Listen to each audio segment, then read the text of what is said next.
We will stand on principle, or we will not stand at all.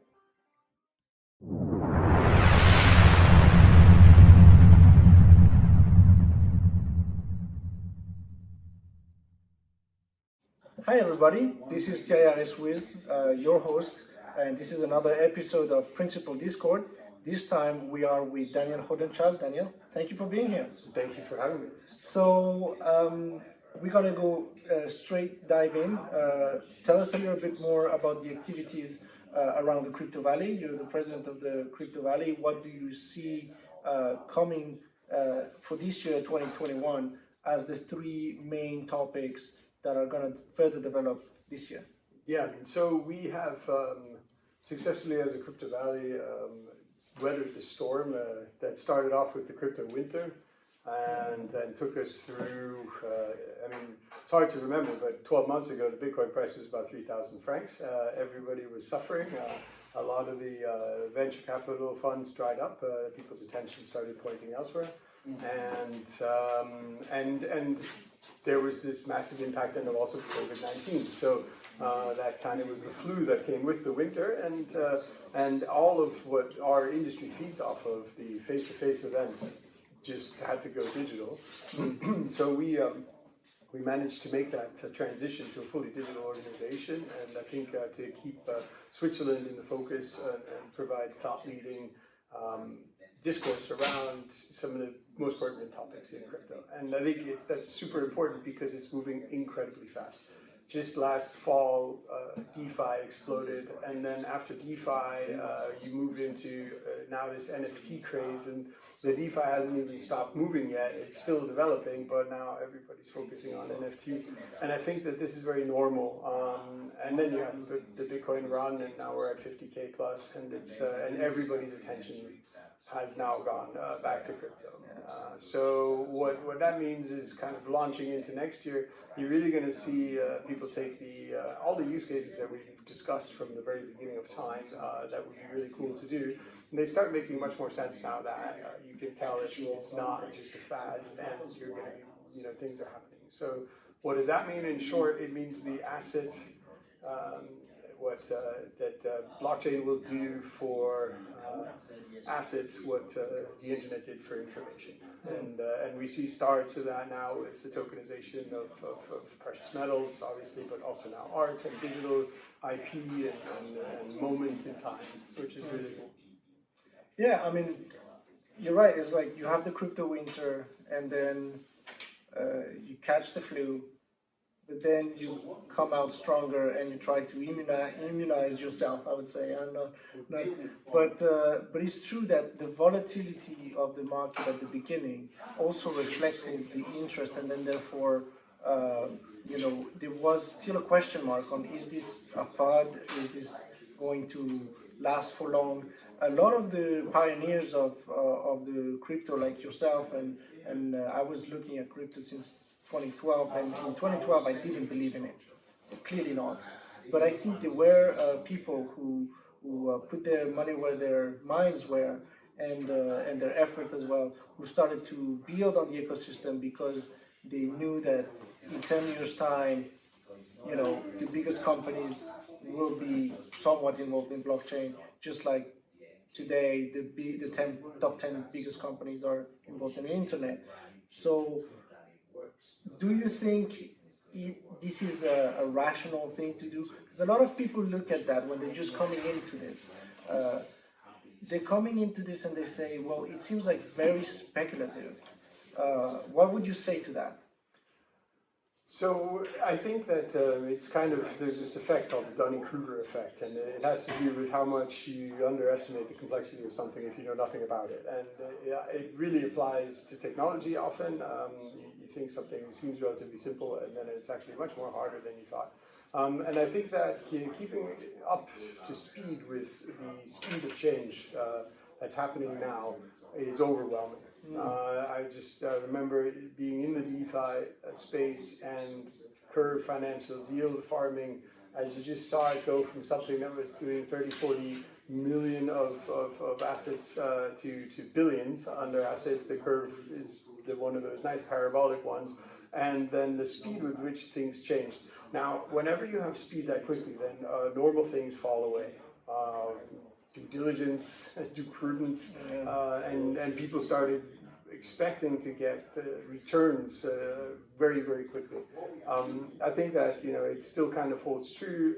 Buyer beware, and know what you're getting into, and do your homework.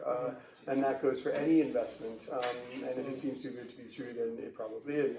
However, I'm absolutely convinced that the Googles and the Amazons and the Apples of tomorrow are in the room today.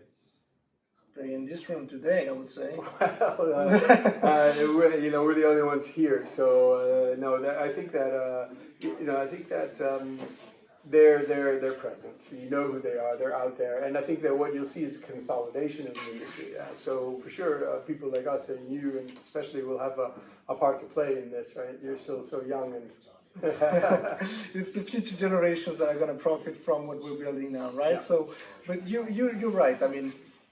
At the end of the day, you learn from mistakes, right? You stumble, you go too fast, and then the column breaks, and then you try to rebuild this time more solidly. And you will always have these shifting pockets of experimentation, particularly in a fast-moving industry, hyper-competitive.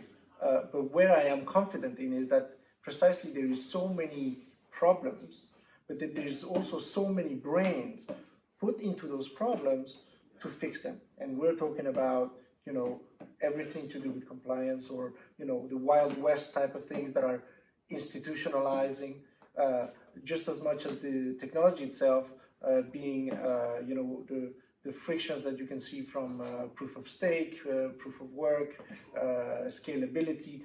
All of those, what I say usually is that they are known problems. And I believe in the human mind, and maybe next time AI, to fix those problems. So what is the CryptoValley's opinion, and how do you help the ecosystem flourish, particularly here in Zug? So the CryptoValley is an association that is whose engine room is comprised of working groups. And these working groups are industry experts who come together to have discussions and to produce content on the important things. If you imagine that the front of the market is moving so fast with DeFi, NFTs, and God knows what's next, to a point where the regulator still also needs to understand that. What are the implications on taxes? What are the implications on shareholders? What's the implication on the corporate house? How does this really even work? What about cybersecurity? Can you do this? How do we promote business without putting investors at risk? And those are some of the topics that these working groups cover, like cybersecurity, like regulatory, tax, legal advice, and compliance, and also the investment and startup side of things as well. And I think what we've managed to do in 2020, a little bit thanks to a kick in the pants from COVID, is to get to a space where our infrastructure is digital and it's able to handle mass multiplayer online. So basically scale yourself and decentralize yourself a little bit as well, right? Yeah, and we've gotten now, well, not too much decentralization. We're still very much Swiss at the heart of everything, and I think that gives us a good podium to have open discussions by presenting all sides of every aspect without really having too much of a bias, be it institutional, be it jurisdictional, be it or whatever else. Right? You could take a very, let's say, how we act view on assets, for example, and you'd be myopic in some ways. Yeah, I see you touch on two different topics, but one is that you're talking about regulation, about finance, about a lot of these things, and working groups, and for the common person, he doesn't necessarily see all the work that there is on the background. I speak to my teams myself, and I say, they don't need to know how the car works. They just want to press the button and be able to drive. That's it. But there is a lot of work that has been done, and I think the CryptoValley Association is a big part of that. So that's why I wanted to be here with you. Then also the other thing I wanted to mention, a completely different thing, is kind of like the principle of things. And the principle of things is you always see clouds of people who think likewise to form clouds. So you see Silicon Valley, now you see the CryptoValley. where do you think is going to go next? A part of me says it's going to decentralize everywhere. But even if you're decentralizing everywhere on the web, you will have those clouds on the web. The other part of me is saying we're human beings. We want to be in the same places. We want to talk to the same people. What's your perspective of that? So what we have is the second generation of protocols coming along, and they allow you to do so much more than you see Solana out there, for example. Backed strongly by Alameda Research and FTX. You see Polkadot and Linear Protocol, and they're then now Definity's coming out with the Internet Computer, not even sort of focusing on blockchain. You're going too complex. For Lemming's terms, what do they do? Well, they sort of break everything that was possible before and create a whole new playing field.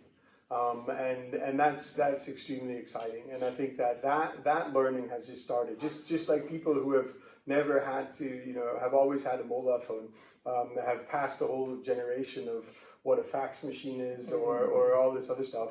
We now have people that will never understand why transaction speed was an issue, or why block height, or why we need to begin at Genesis. Why can't we just have a persistent state mechanism that's also decentral?